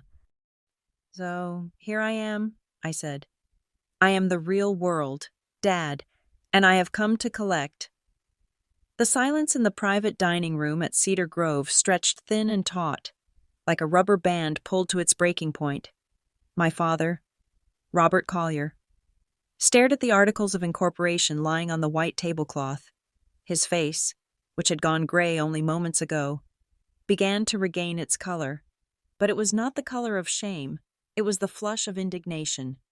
He looked up at me, and I saw the exact moment his narcissism reconfigured the reality to suit his ego. He simply could not accept that I was the predator and he was the prey. In his mind, I was still the child he could command, regardless of whose name was on the deed. "Well," Robert said, letting out a sharp, dismissive breath. He straightened his tie, leaning back in his chair with a forced casualness that made my skin crawl. "This is certainly dramatic. Adeline, you bought the company, you bought the debt. I suppose I should be impressed that you managed to scrape together enough capital to pull a stunt like this." He picked up his wine glass, swirled the red liquid, and took a sip. "But let us not get carried away with the theatrics," he continued, his voice dropping into that patronizing baritone he used when he wanted to sound reasonable. "You made your point. You have the leverage. Now, I assume you did this to keep the wolves away from the door. So, the next step is simple. You will sign a waiver of the debt. We will restructure the ownership of the store to include you as a silent partner, a very silent partner, and we will put this ugly business behind us." He gestured to the waiter who was hovering near the door, oblivious to the tension. "We can order dinner now. I am starving." I watched him. I watched the absolute, unwavering arrogance of a man who believed he owned me. He truly thought that I had spent $500,000 just to buy my way back into his good graces. He thought this was a negotiation. "There will be no waiver," I said. My voice was not loud, but it stopped the waiter in his tracks. Robert lowered his glass slowly. "Excuse me?" "I did not buy this debt to forgive it, Dad," I said. "I bought it to enforce it." "Enforce it?" Lauren squeaked. She was gripping the edge of the table, her knuckles white. "Adeline, you cannot enforce it. We are family. You cannot sue your own sister." "Why not?" I asked, turning my gaze to her. "You stole from your own sister." "I did not steal," Lauren shouted, looking around the room as if seeking witnesses to her victimhood. "It was a misunderstanding. I needed the money, and Dad said—" "Be quiet. Lauren," Robert snapped. He turned his eyes back to me, and they were cold now. The facade of the benevolent patriarch was slipping. "Listen to me, young lady. You are playing a dangerous game. You think a few pieces of paper make you the boss? I built this family. I built our reputation. If you try to enforce this debt, if you try to humiliate us publicly, I will make sure everyone in this town knows exactly how unstable you are. I will paint you as a vindictive, jealous sister who sabotaged her own family out of spite." He leaned forward, placing his heavy hands on the table. "You want to negotiate?" he sneered. "Here is the deal. You tear up that contract right now, or you are dead to us, permanently." I looked at him. I looked at the man who had terrified me for 33 years, and I felt nothing. No fear, no desire to please him, just a clinical detachment. I reached into my pocket and pulled out my phone. I pressed a single button. "You seem to be under the impression that this is a family dispute," I said. "It is not. This is a creditor meeting." The door to the private room opened. Daniel Reeves walked in. He was wearing a charcoal suit that cost more than the average car, carrying a slim briefcase. His presence sucked the air out of the room. He did not look at my parents. He walked straight to my side and stood there, a silent sentinel of legal absolute. "Who is this?" Robert demanded, standing up. "This is a private dinner." "Sit down, Mr. Collier," Daniel said. His voice was calm, deep, and carried the weight of a judge's gavel. "I am Daniel Reeves. I am the lead counsel for Aegis Holdings, and I am here to represent the interests of my client, Ms. Adeline Collier." "Client?" Elaine whispered. It was the first time she had spoken. She looked from me to Daniel, her eyes wide with confusion. "Adeline, why do you have a lawyer?" "Because you are not listening to me." "Mother," I said without looking at her. Daniel placed his briefcase on the table and clicked it open. He pulled out a fresh stack of documents. "Mr.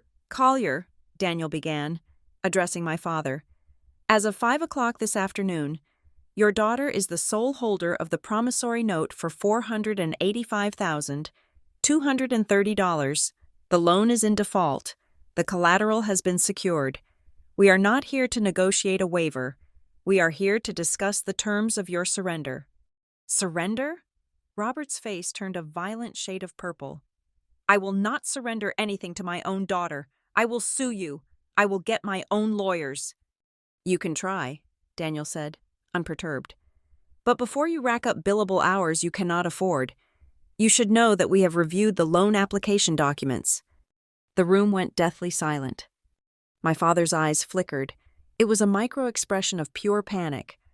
We know about the signature, Robert, I said. I pulled the forensic handwriting analysis from my portfolio and slid it across the table. It stopped right in front of him. August 12th, I said. I was in Tokyo. You were in your study. You took my medical power of attorney form from 2010, scanned it, and traced my signature onto a $500,000 liability waiver. Robert stared at the document. He did not touch it. That proves nothing, he stammered, but the bluster was gone. It is a clerical error. I had your verbal permission. You said... I said nothing, I cut him off, because we have not spoken about money in 5 years. That is bank fraud, Dad. That is wire fraud. That is aggravated identity theft. Daniel tells me that with the amount involved, it carries a mandatory minimum sentence of 5 years in federal prison. I looked at Lauren. She was shaking now, tears streaming down her face, ruining her silk blouse. And you? I said to her. You knew. You signed the primary borrower line right next to a forgery. You conspired to defraud a financial institution. You are an accomplice. I am sorry, Lauren wailed. She threw her hands up, her face crumpling. I did not want to do it. Dad said it was the only way. He said you would never know. He said you owed us. Shut up, Lauren, Robert roared, slamming his fist on the table. No, let her speak, I said coldly. Lauren looked at me, her eyes pleading. Addie, please, we are sisters. You cannot send me to jail. I am scared. Please, just make it stop. We are family. Doesn't that mean anything? She reached across the table, trying to grab my hand. I pulled it away sharply. Family, I repeated the word, tasting the bitterness of it. You want to talk about family? Family is supposed to protect you. Family is not supposed to use you as a human shield for their own incompetence. I stood up. I loomed over them, finally the tallest person in the room. I do not want your tears, Lauren, I said. I do not want your apologies. They are worthless currency. I want the truth, and since you seem incapable of giving it to me voluntarily, I am going to extract it. I signaled to Daniel. Here are your options, Daniel said. He laid out 2 distinct folders on the table. Option 1, Daniel said, tapping the left folder. Adeline files the police report tonight. The evidence is handed over to the district attorney tomorrow morning. The store remains seized. We proceed with a full lawsuit for the debt. You will both be indicted, you will go to trial, and given the evidence, you will go to prison. My mother let out a sob, covering her mouth with her hand. Option 2, Daniel continued, tapping the right folder. You sign this. He opened the folder. It was a settlement agreement and confession of judgment. What is it? Robert asked hoarsely. It is a full confession, I said, taking over. It states that you, Robert Collier, and you, Lauren Collier, knowingly and willfully forged my signature to obtain funds fraudulently. It admits that I had no knowledge of the loan. If we sign that, we go to jail anyway, Robert argued. No, I said, because if you sign it, I keep it. I put it in a vault. I do not file it with the police. Not yet. What do you mean, not yet? Lauren asked. You sign the confession. I listed the terms. And you sign over full ownership of the Gilded Lily to Aegis Holdings effectively immediately. Lauren, you are fired. You will vacate the premises by tomorrow morning. You will never ask me for a cent again. I turned to my father. "And you," I said. "You will resign from your position as the executor of grandfather's estate. You will transfer the deed to this house, the house you kicked me out of, into a trust that I control. You can live there, but you do not own it. I do." "You want my house?" Robert whispered, horrified. "That is my legacy." "Your legacy is a lie," I said. "You told me to go live in the streets. I am just ensuring that I never have to, by taking yours." I leaned in close, my face inches from his. "Those are the choices. Dad, total public destruction and prison, or you sign everything over to me and live by my grace. You have 5 minutes to decide." "You cannot do this," he hissed. "I am your father." "You ceased to be my father the moment you sold me out for $400,000, I replied. I checked my watch. 4 minutes and 30 seconds, I said. "Daniel has the pen." I sat back down and poured myself a glass of water. I watched them crumble. I watched the realization wash over them that the daughter they had thrown away had returned not as a ghost, but as a guillotine, and the blade was already falling. The 48 hours following the dinner at Cedar Grove were characterized not by action, but by a suffocating, gelatinous silence. My family did not sign the documents immediately. Of course they did not.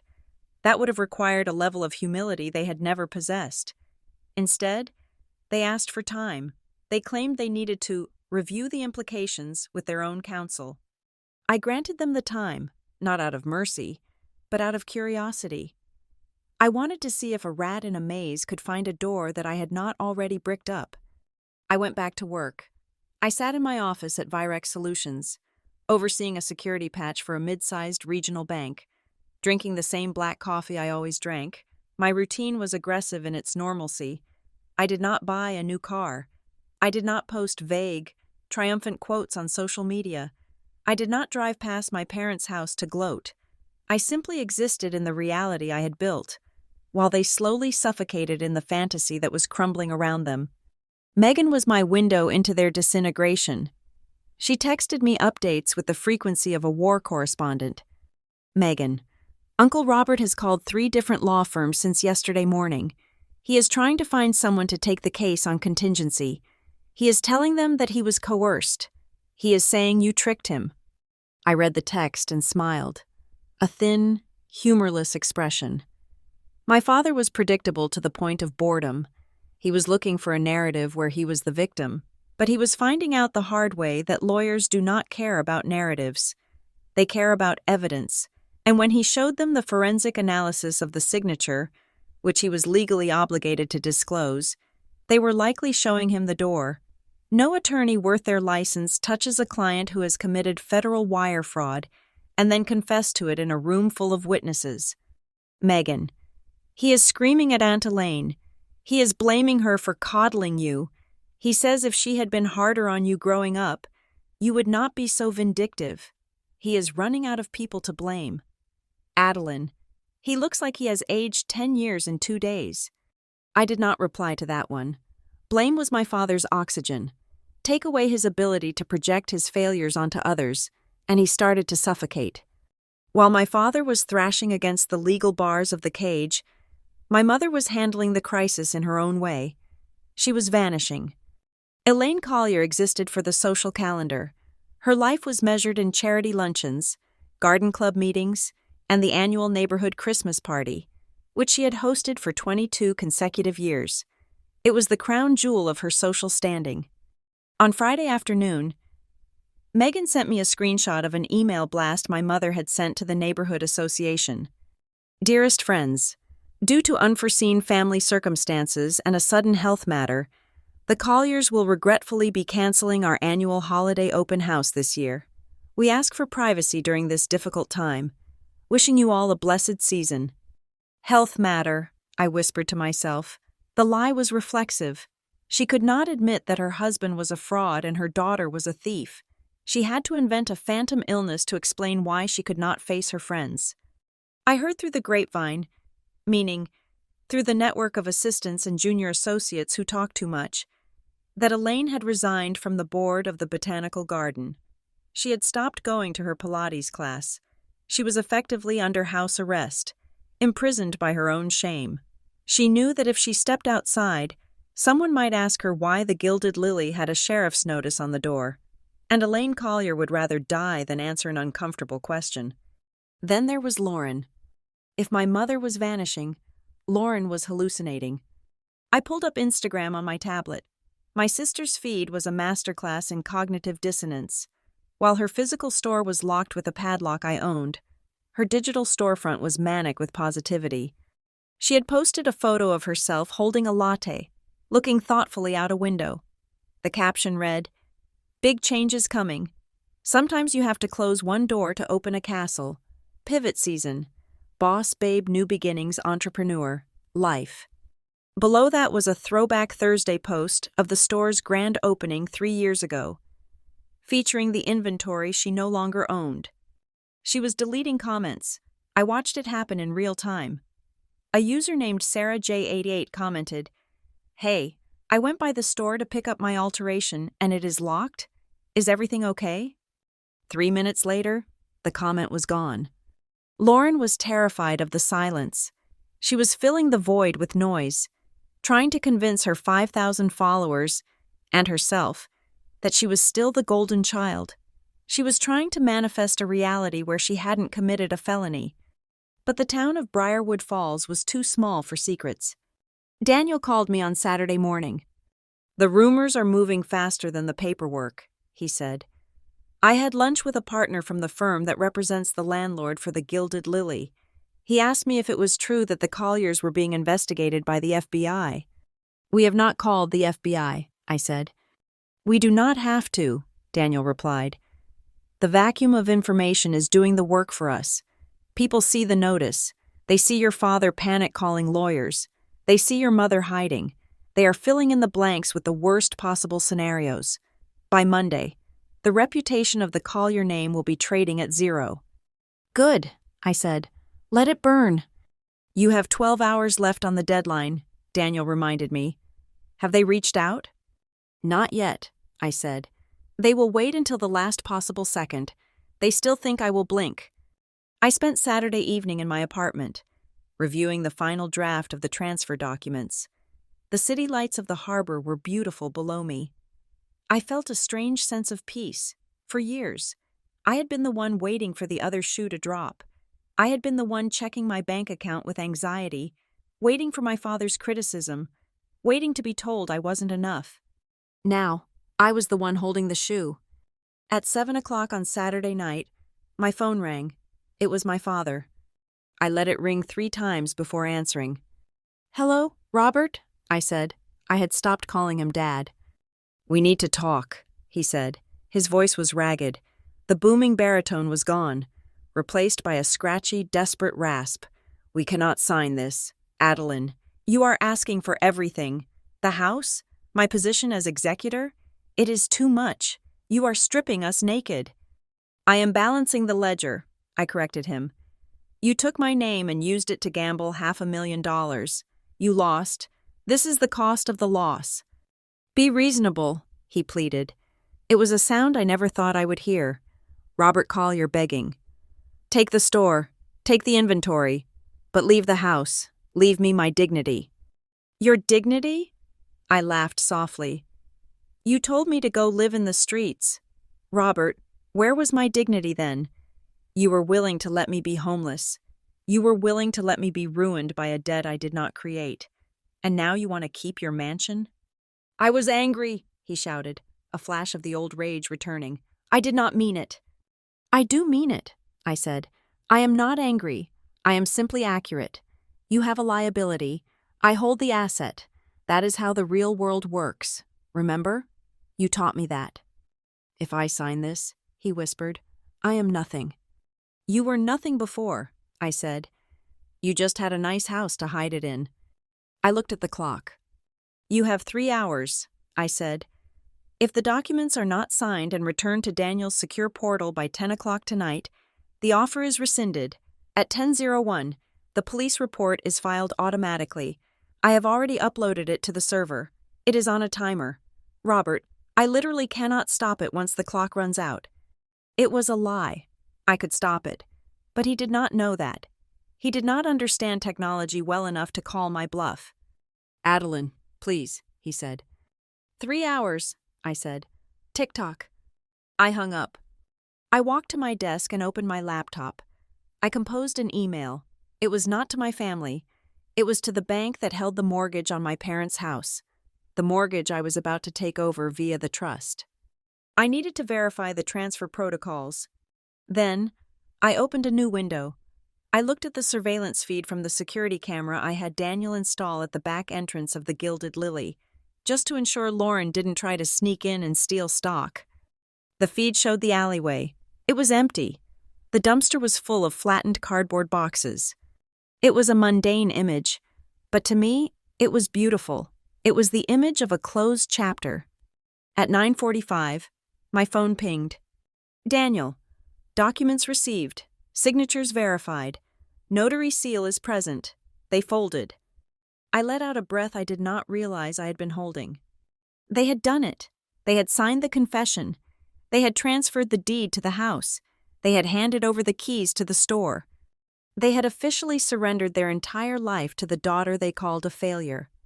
I typed a final email to Daniel. Subject: Execution of transfer. Daniel: Proceed with the filing. Record the deed transfer first thing Monday morning. Notify the sheriff to release the property to Aegis Holdings. Do not notify the family yet. Let them sleep one more night in a house they think they might still keep. We will send the the lease agreement, on Monday. Adeline. I hit send. I stood up and walked to the window. The reflection in the glass showed a woman in a silk robe, holding a glass of water. She did not look like a victim. She did not look like a ghost. She looked like the CEO of a very profitable acquisition.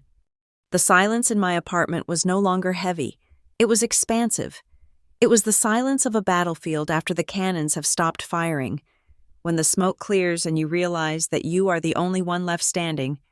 I took a sip of water. "Checkmate," I whispered. Monday morning arrived with the sterile precision of a scheduled system update. The sun was barely up over the harbor when I received the confirmation from the county clerk's office. The deed transfer was recorded. The house at 412 Oakwood Lane, the sprawling colonial revival estate where I had spent 18 years feeling small, was now legally the property of the Oakwood Trust, of which I was the sole beneficiary. I sat in my office at Nova Axis Group, staring at the digital seal on the document. It should have felt like a victory lap. I had the keys. I had the confession. And I had the power. I had effectively neutered the threat my family posed by holding a blade to their collective throat. But the silence in the room felt wrong. It was not the peaceful silence of resolution. It was the heavy, static-charged silence that comes right before a server crash. At 9:30, my secure line rang. It was Daniel. "We have a problem," he said. His voice lacked its usual smooth, confident cadence. He sounded disturbed. "Did they try to contest the transfer?" I asked, my fingers hovering over the keyboard. "If Robert is trying to back out—" "No, the transfer is solid," Daniel interrupted. "Robert is too terrified to move. This is something else, Adeline. When we prepared the confession of judgment for the Bennett and Rowe loan, I ran a standard deep dive background check on your social security number. Not just a credit check, but a full forensic history. I wanted to make sure there were no other liens on the house before we took title." "And?" I asked, feeling a cold prickle at the base of my neck. "And I found ghosts," Daniel said. I frowned. "Ghosts?" "I found a credit line opened in 2015 with a regional bank in Ohio," Daniel said. "It was for $20,000. It was maxed out and then paid off in a lump sum 6 months later. Then I found a lease agreement for a luxury SUV in 2017. The lease was in your name, Adeline, but you were driving a 7-year-old sedan at the time, weren't you?" "Yes," I whispered. "I have never leased a car in my life. I buy cash." "There is more," Daniel continued, the rustling of papers audible over the line. "I found a business credit card issued to Adeline Collier Consulting in 2019. It racked up $40,000 in travel expenses, flights to Aspen, hotels in Miami, before being transferred to a balance transfer card. I sat back in my chair, the blood draining from my face. 2019, I repeated. I was launching Virex then. I was eating ramen and sleeping 4 hours a night to save capital. I did not go to Aspen.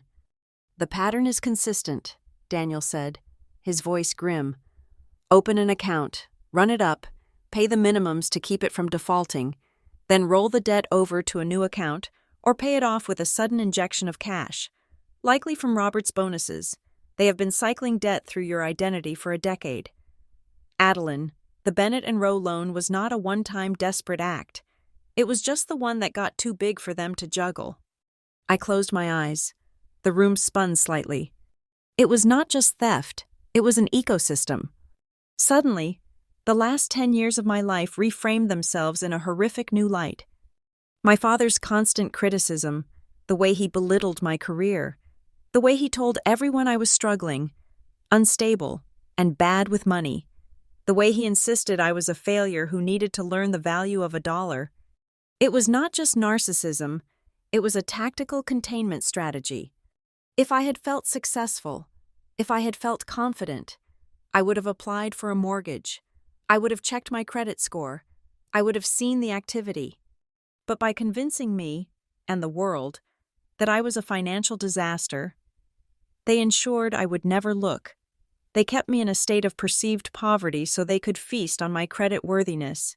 They needed me to believe I was broke so I would not notice they were using my name to be rich. Go live in the streets, he had said. He did not want me in the streets because he hated me. He wanted me in the streets because people who live in the streets do not hire forensic accountants. How much? I asked. My voice was devoid of emotion, stripped down to raw data. What is the total exposure over the last 10 years? It is hard to say without a full audit, Daniel said. But looking at the churn, the cycled debt, they have probably moved over $300,000 through your name before the big loan. And Adeline, the payments. Some of them were made from accounts linked to your mother. My mother, I said. Elaine knew, Daniel confirmed. She had to. You cannot hide a leased luxury car or $40,000 in vacations from your wife. She was likely the one managing the payments to keep the scheme afloat. I hung up the phone. I did not say goodbye. I simply severed the connection. I stood up and walked to the window. The city looked the same as it had an hour ago, but the world had fundamentally changed. The confession of judgment. They signed on Friday covered the Bennett and Rowe loan. It was specific. It did not cover a decade of systemic identity fraud. They thought they had bought their freedom by giving me the house. They thought the bleeding had stopped. They were wrong. I picked up my phone and texted Megan. Adeline, are you at the house? Megan, yes. Aunt Elaine is in her room with a migraine. Uncle Robert is in the den staring at the wall. Why? Adeline, go to the study, the safe behind the painting. I know the combination. It is Lauren's birthday, 051288. Megan, Addie, I cannot break into the safe. If they catch me. Adeline, they won't catch you. They are catatonic. I need you to look for a red accordion file. It usually sits at the back. It will be labeled taxes or something boring. Open it. Tell me what credit cards are in there. There was a long pause. 5 minutes, then 10. I watched the seconds tick by on my wall clock. Finally, my phone buzzed. A series of photos flooded the chat. The first photo showed the open safe. It was messy, stuffed with papers. The second photo showed a stack of plastic cards. My breath hitched.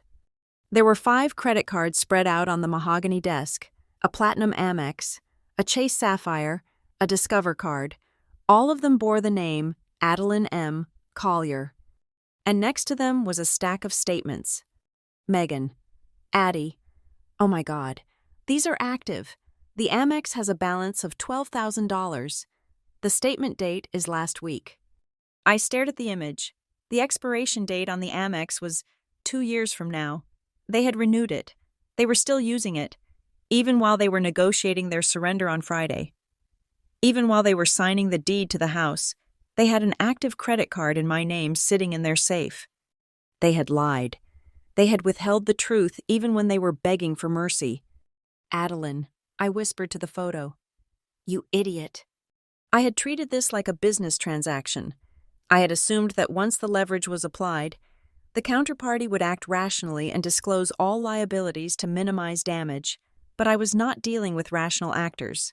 I was dealing with parasites. And a parasite does not stop feeding until the host is dead or the parasite is forcibly removed. I dialed Daniel back. "They are still doing it," I said. "Megan found active cards in the safe. They signed the settlement in bad faith. Daniel, they withheld material facts."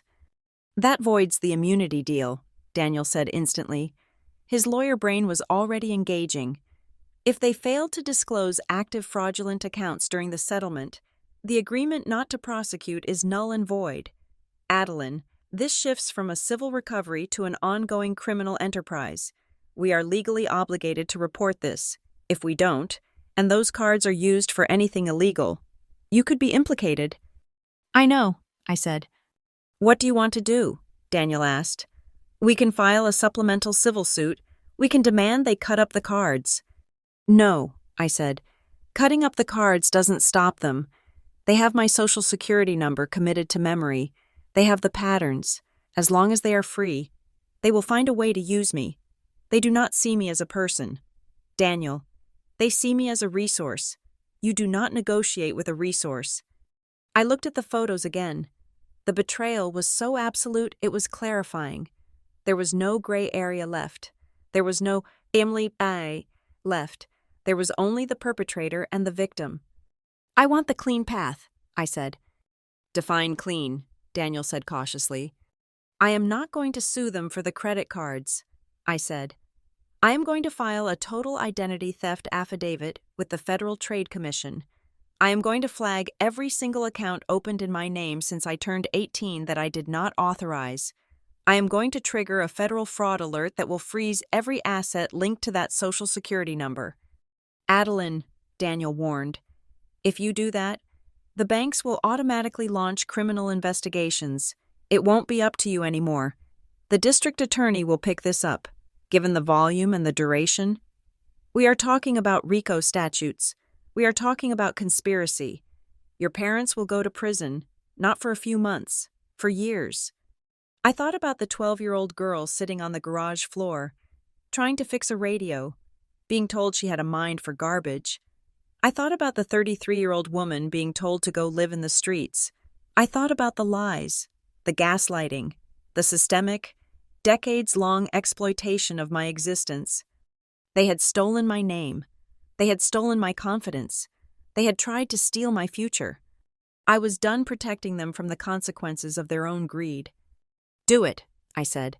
"File the affidavit. Send the packet to the FBI. And Daniel?" "Yes?" "Notify the credit bureaus to place a permanent freeze on my file," I said. "And send a team to the house to secure the physical evidence. Megan will let them in." "The family is still in the house," Daniel noted. "It will be a raid." "It is not their house anymore," I reminded him. "It is my house, and I am authorizing a security sweep of my property." I hung up the phone. I sat there for a long time, watching the sun climb higher in the sky. The finality of it settled over me. There would be no reconciliation. There would be no awkward Christmas dinners in the future. I was about to send my mother and father to federal prison. I felt a tear slide down my cheek. I wiped it away. Surprised. It wasn't a tear of sadness. It was a tear of relief. It was the body releasing a poison it had carried for too long. I opened my laptop and logged into the trust management portal. I initiated the eviction notice protocols. The lease I had jokingly mentioned to Daniel was off the table. They had 3 days to vacate. After that, they would not be living in the streets. They would be living in a cell. And for the first time in my life, the shame of the Collier name would belong exactly where it originated, with them. The dismantling of the Collier dynasty did not happen with a bang. It happened with the rhythmic, mechanical sound of an auctioneer's gavel. In the end, the criminal investigation that I triggered did not result in my parents immediately being dragged away in handcuffs. though that threat hung over them like a guillotine blade. Instead, it resulted in a plea deal to avoid a lengthy federal trial that would have undoubtedly ended in prison sentences for racketeering and aggravated identity theft. Robert and Elaine Collier agreed to a complete asset liquidation to pay restitution. The house was not just transferred to me. The contents were gutted. The banks clawed back everything: the Mercedes, the grand piano, the crystal chandeliers, and the artwork my father had collected to prove his worth were all sold to the highest bidder to satisfy the hundreds of thousands of dollars they had stolen from lenders using my name. I did not attend the auction. I did not need to see strangers buying my mother's jewelry. I had already taken the only thing I wanted: my name. 2 weeks after the raid on the house, I sat in Daniel's office to sign the final papers. "It is done," Daniel said, sliding a thick document across the desk. "The Federal Trade Commission has formally cleared your file. The credit bureaus have expunged the fraudulent accounts. We have placed an extended fraud alert on your Social Security number. Essentially, nobody can open so much as a library card in your name without you physically being present with 2 forms of identification."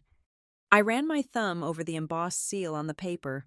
For 10 years, I had been carrying a weight I did not know existed. I had walked through life feeling heavy, feeling slow, feeling like I was constantly fighting a current. Now, the current was gone. "And the restitution?" I asked. "Paid in full," Daniel said. The sale of their personal assets covered the outstanding credit card debt and the Bennett and Rowe loan.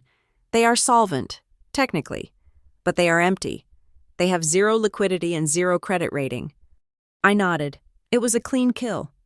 "Robert wants to see you," Daniel added, his voice cautious. "I have nothing to say to him," I replied. "He says it is about the keys," Daniel said. "He is moving out of the temporary housing today. He wants to hand over the keys to the Oakwood Lane property personally. He says he owes you that." I considered it. I did not owe him a meeting, but perhaps I needed one. I needed to see the result of my work, not to gloat, but to verify. I met him at the house. It was strange to see the driveway empty. The landscaping was still manicured, the facade still imposing, but the soul of the house was gone. My father was standing on the front porch. He was wearing a windbreaker that looked 2 sizes too big for him. He had lost weight. The arrogance that usually inflated his chest was gone, replaced by a hollow, brittle posture. He did not look like a titan of industry. He looked like an old man who had forgotten where he parked his car. I walked up the steps, stopping 2 feet away from him. "Here," he said, holding out a heavy brass ring with the house keys. His hand was shaking. I took the keys. The metal was cold. "I hope you are happy," he said. His voice was raspy. "You have your pound of flesh. Adeline, you took the house. You took the business. You humiliated us in front of the entire town. I cannot even go to the country club anymore. They revoked my membership." I looked at him, waiting for the apology. I was waiting for him to say, "I am sorry I stole from you. I am sorry I betrayed you." But it never came. Even now, standing in the ruins of his own making, he viewed himself as the victim of my cruelty. "I did not take your membership, Robert," I said. "The bylaws of the club took it. They do not allow members who have pleaded guilty to financial fraud." "It was a mistake," he snapped, a flash of the old anger flaring up. "We were juggling things. I would have paid it back. I always paid it back. You just had to go nuclear. You had to call the feds. You could have handled this within the family." "There is no family," I said calmly. "There is just a group of people who lived in the same house and preyed on the weakest member." He scoffed, looking away. "You think you are so righteous. You think you are better than us because you got lucky with some computer programs." "I am not better than you," I said. "I am just real. That is the difference. Everything you built was a facade financed by my credit score. Everything I built is mine." I put the keys in my pocket. "Where are you going?" I asked. "We found a rental," he muttered. "A 2-bedroom apartment near the highway. It is all we could get approved for. Elaine is not taking it well." "And Lauren?" "She is staying with a friend," he said. "She refuses to talk to us. She blames me for the forgery idea. She blames you for the eviction. She is working shifts at a coffee shop downtown. Can you believe that? A collier serving coffee." I smiled. It was a genuine smile. "I think that will be good for her. She needs to learn the value of $1. My father flinched as if I had slapped him. He recognized his own words. "I am done here," I said. I turned to leave. "Adeline," he called out. I stopped, but I did not turn around. "You are going to be lonely," he said. His voice was vindictive, trying to plant one last seed of doubt. "You have all this money, all this power, but you have no parents. You have no sister. You cut us all off. Who is going to sit at your Thanksgiving table?" I looked out at the street. I saw my black car waiting for me. I saw the city skyline in the distance, where my companies were thriving. I saw a future that was wide open, unburdened by secrets and lies. "I would rather eat alone," I said, "than feed people who are trying to eat me." I walked to my car and drove away. I did not look in the rearview mirror. The fallout continued to settle over Briarwood Falls like ash. The social death of the Collier family was absolute. In a small town, reputation is currency, and theirs was bankrupt. Elaine Collier, the woman who once judged everyone from her high horse, was now the woman who ducked into the grocery store wearing sunglasses, hoping nobody would ask about the auction. Lauren, the boss babe, was now scrubbing espresso machines, learning that respect is earned through labor, not inherited through lies. They had lost the thing they valued most, their image. But I had gained something far more valuable. I used the house on Oakwood Lane not as a trophy, but as a tool. I did not move in. I could never live in a place so saturated with bad memories. Instead, I donated the property to a new nonprofit foundation I established. It was called the Veritas Initiative. We renovated the interior, turning the gloomy dining room and the oppressive study into bright, open workspaces. The house became an incubator and residential program for young female founders from disadvantaged backgrounds. Women who had the brilliance and the drive, but who lacked the support system. We provided them with seed capital, legal mentorship, and most importantly, financial literacy education. I wanted to ensure that no other brilliant girl would ever be told she had a mind for garbage. I wanted to ensure that they knew exactly how to read a contract, how to protect their credit, and how to spot a predator, even if that predator sat at the head of their dinner table. 6 months later, I stood in the foyer of the house for the opening ceremony. The space was filled with chatter, laughter, and the energy of ambition. Megan was there. She had left her nursing job to come work as the program director. She looked happier than I had ever seen her. "You know," Megan said, handing me a glass of sparkling water, "Uncle Robert drove by yesterday. He slowed down, looked at the new sign out front, and then sped off." "Let him drive," I said. "He is in the past." "Are you happy, Addie?" she asked. I looked around the room. I saw a 19-year-old girl coding on a laptop in the corner where my father used to drink his scotch. I saw a group of women discussing marketing strategies in the room where my mother used to host her fake parties. I wasn't just happy, I was free. "Yes," I said, "I am." I walked out onto the porch. The sun was setting, casting a warm golden glow over the lawn. It had been exactly 7 months since that Thanksgiving dinner. I remembered the cold wind on my face when I walked out the door. I remembered the fear that I was making a mistake, that I was too weak to survive without them. My father had looked at me with contempt and delivered the sentence he thought would destroy me. "Go live in the streets." He thought the streets would break me. He thought that without his protection, I would crumble. He did not realize that the streets were where reality lived, and in reality, merit matters more than blood.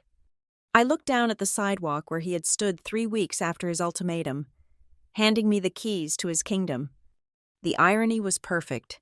He had wanted me to learn a lesson about survival, and I did. I learned that survival isn't about enduring abuse, it is about ending it. 3 weeks after he told me to go live in the streets, The only people who had to learn how to survive in the cold were the ones who had set the fire. I was Adeline Collier. I was the CEO of Virex Solutions. I was the founder of the Veritas Initiative. And for the first time in my life, I was exactly where I was supposed to be. Thank you so much for listening to my story. It has been a long journey from that dinner table to where I am now, and I appreciate you walking this path with me.